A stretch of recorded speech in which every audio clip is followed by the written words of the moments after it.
E tão logo posicionei, consegui o apoio de vereadores aqui nessa casa, vivendo esse momento, um momento da união, do parlamento, do fortalecimento, que tem sido bem, igual a reflexão que tem sido feita e está refletindo muito bem na nossa cidade.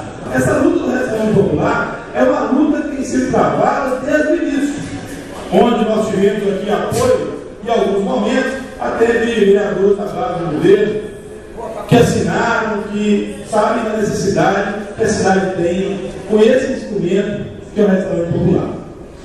Nós sabemos que ouvimos, mas sabemos, agora nós descobrimos que o dinheiro existe para vir para o restaurante.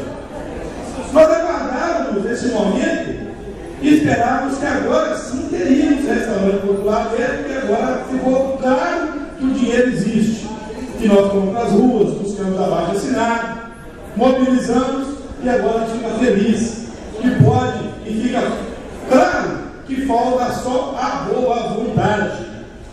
E é isso que nós estamos lutando aqui.